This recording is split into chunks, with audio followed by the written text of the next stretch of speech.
Greetings, tabletop commanders, and welcome once again to the Sitrep podcast, your source for historical military wargaming.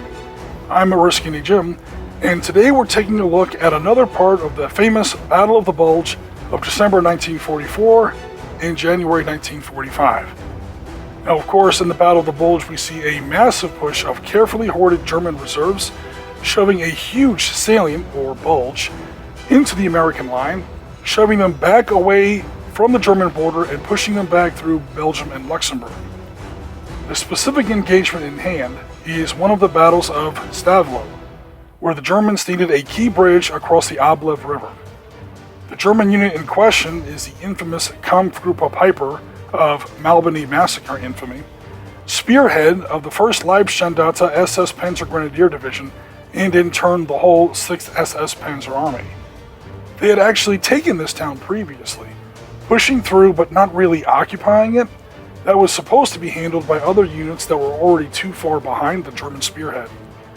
So American units of the 291st Combat Engineers and the 825th Tank Destroyer Battalion were able to actually reoccupy Stavelot behind the Germans. Now, heavier German elements of Kampfgruppe Piper had to retake Stavelot for, again, that vital bridge. There was also a large fuel dump nearby that Piper desperately needed. He desperately wanted to capture. So there are rules for that in this scenario, and we'll see how that goes as well. The system is Tactical Combat by Mark Ritchie. The table is 8 foot by 6 foot. The scale is 15 millimeter. The Germans have a large force on the table today, so they'll be played by a big team. That's myself, Victor, Jeff, and Devon, with the Americans played by Steve and John Sowerby. So we have a beautiful table. Let's get this started. The German Legion prepares for battle. Now, of course, you see a lot of the usual suspects, Panthers, Mark IVs, and so on. Some of the more interesting vehicles that we're looking at here, it looks like that turretless Panther. That's actually a recovery vehicle that can help repair or tow tanks that either get stuck or damaged. We also have a German ambulance. You don't often see that. And all kinds of either armored or unarmored mobile anti-aircraft vehicles. Of course, this is 1944. The Germans have lost control of the air. They need a lot of flak to give their forces a chance against American fighter bombers.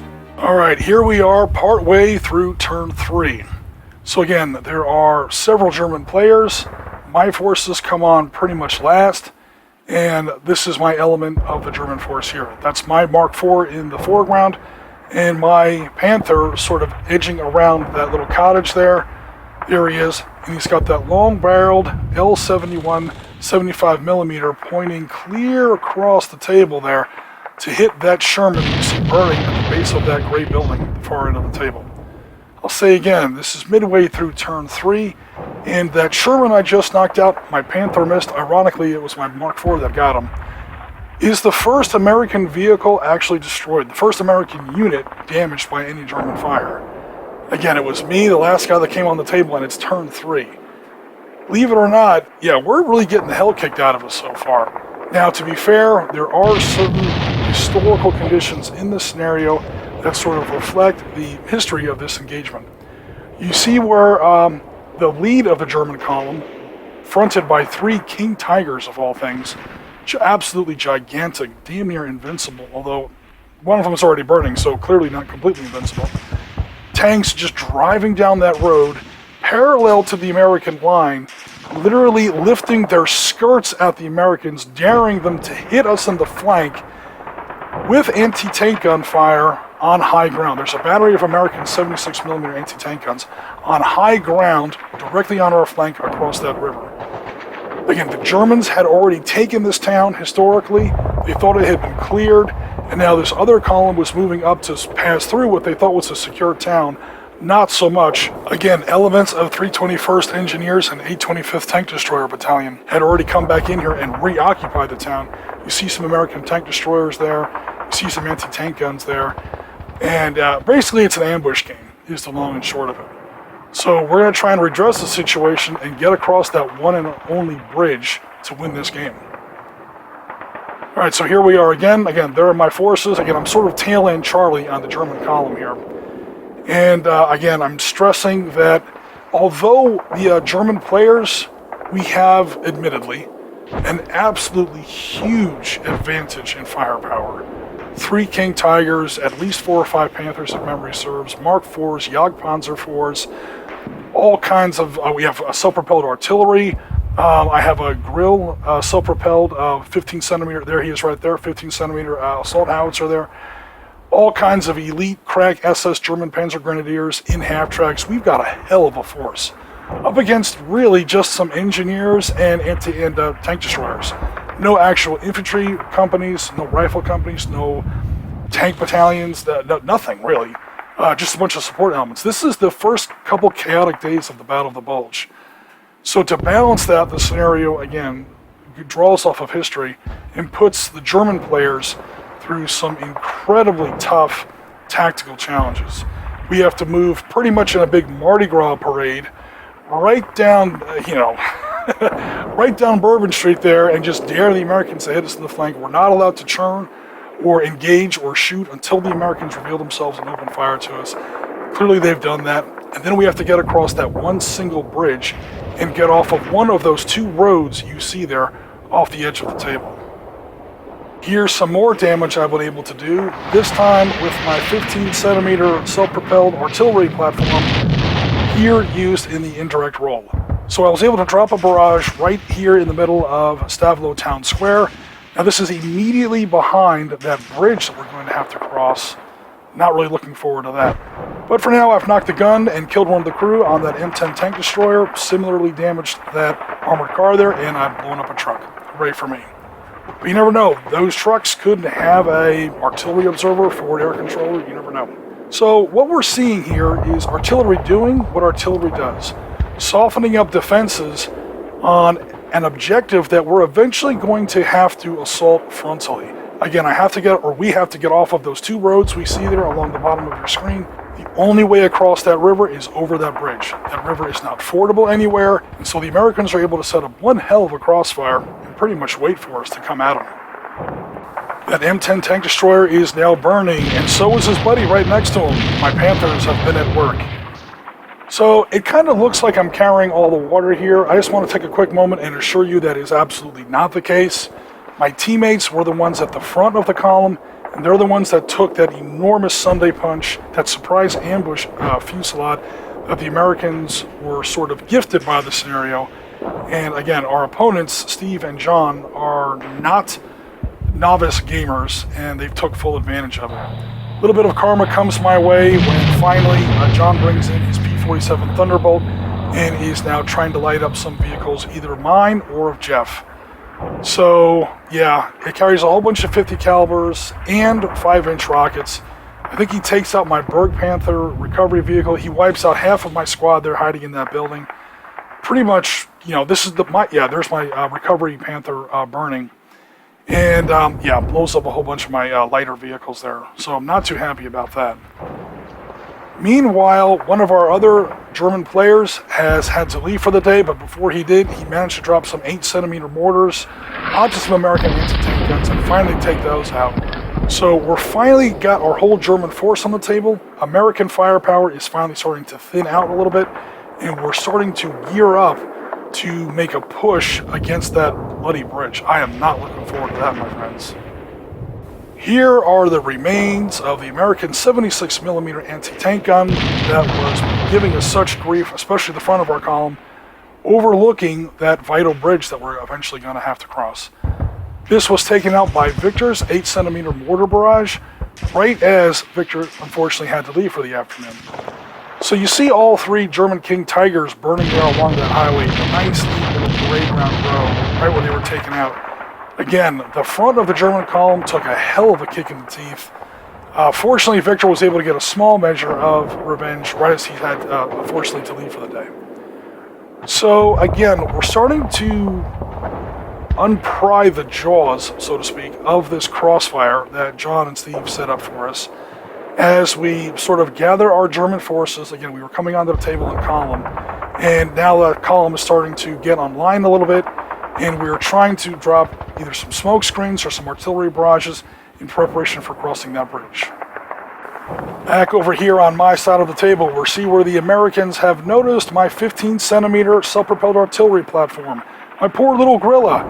Definitely the MVP of the Germans in this game so far. The enemy has noticed and sent a 60mm mortar barrage in appreciation. Meanwhile, my Mark IVs are engaging American tank destroyers across the river. They're sort of behind that gray building there. Likewise with my Panther and my other Mark IV. We have him in something of a crossfire, where no matter how he tries to corner behind the building, we have a line on him. One of them is now burning. Over here on the right-hand side of the table, we have a very bizarre little sideshow in progress, where one of the teammates, Jeff, has actually managed to cross the river with a handful of Schwimmwagens. These are basically amphibious Kubelwagens, or amphibious jeeps, sort of. Comically small vehicles, no armor at all. Nevertheless, Jeff has loaded them full of grenadiers, and he's sort of doing a Fast and the Furious amphibious edition across the river, and he's going for those roads off the table. It'll be the cheesiest win in the history of tabletop gaming, but hey, you never know.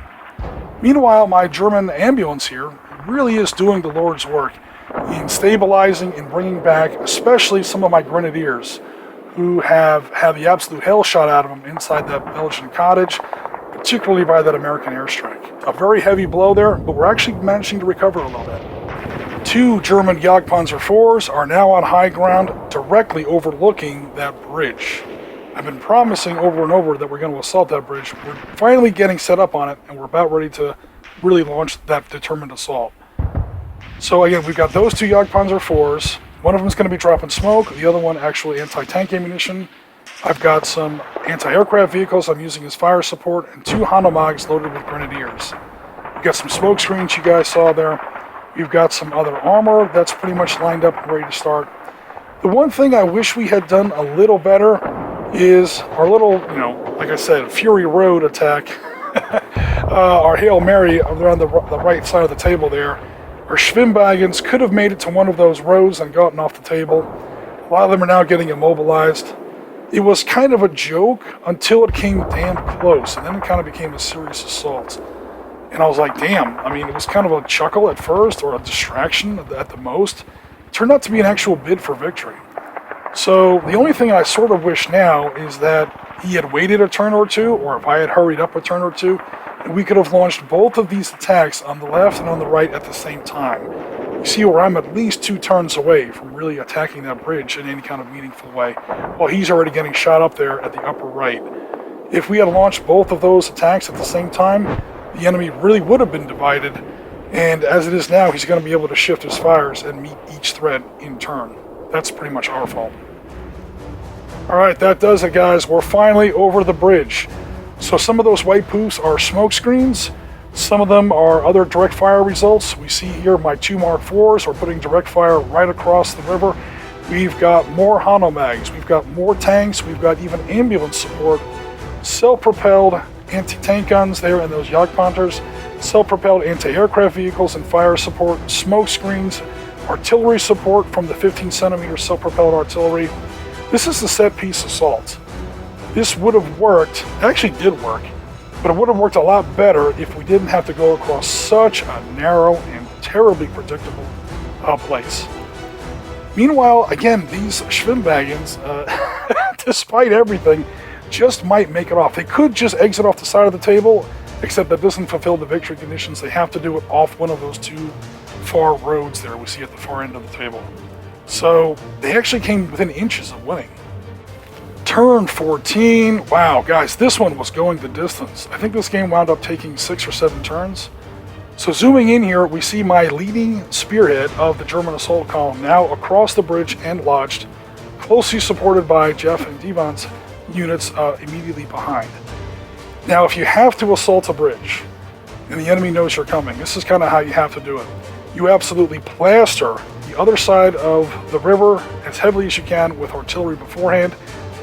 Then you assault with infantry with smokescreen support and the best direct fire support you can manage. Here we're using, again, those German tank destroyers and anti-aircraft vehicles as an improvised measure.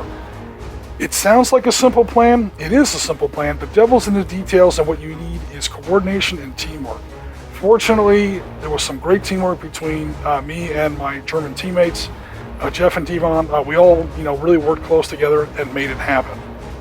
Meanwhile, over here, our little Schwimmwagen Brigade has kind of broken down in the face of American heavy machine gun fire, especially that M16 that is quad 50 cals in the back of an American half-track. Again, that was kind of a long shot, and even if it had succeeded, it would have been a cheesy win. At the same time, I'm glad that my German grenadiers in our real assault are not facing all those extra 50 cals. So the Schwimmwagen sacrifice, maybe, wasn't completely in vain. Welcome to my corner of hell! So as I finally get across the river in a meaningful way, turns out that John has some combat engineers tucked away hidden inside these buildings. They lean out the windows and start eating out all kinds of satchel charges, demolition charges, sticky bombs, grandma's fruit basket, God knows what else. Meanwhile, Steve's got some more hidden armor behind that gray building. He starts taking pot shots at me. You see where my Panther has been hit, the KIA. He's lost at least one crewman, that little KIA counter on his engine deck. My teammates try to draw in some artillery to support. The rounds fell short. Half of my infantry get wiped out by my own artillery. Yeah, these last couple of turns have been less than pleasant, I'm not going to lie. Nevertheless, we're pushing through. We just might win this game. It's not just about the guys that are already across the river. We are carefully managing our fire support assets that are still on our side of the river.